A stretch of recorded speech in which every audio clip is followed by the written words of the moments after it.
So one of the projects that we've completed is called Project Whack-A-Mole. It's the replica of the classic game Whack-A-Mole. When we go to arcades, that's one of the things that we will be able to see, especially the kids back in the 70s and 80s and 90s love that game. Now, Project Whack-A-Mole utilizes a full stack approach in this project. This involves our task is centered on creating a project that utilizes the Amazon EC2 and S3, and as well as Spring Boot and MySQL, all in the all in the and Amazon's cloud infrastructure.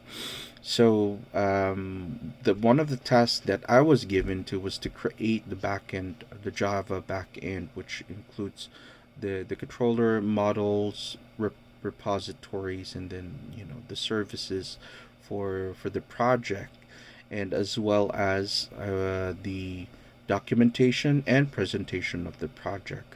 So what I did was I use for the models, just use a simple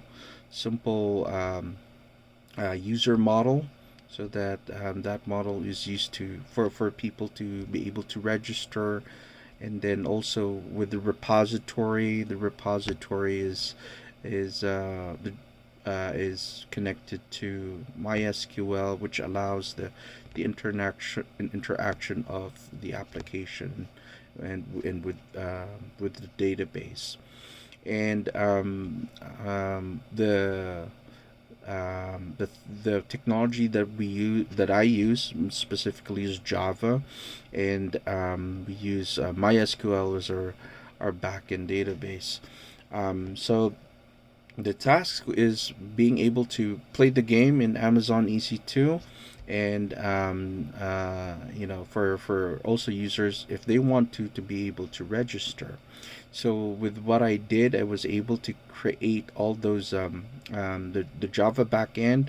I was able to create the model and the repository for the application, and as well as the documentation using Swagger UI, which will require, of course, admin privileges, so that you can look at the documentation.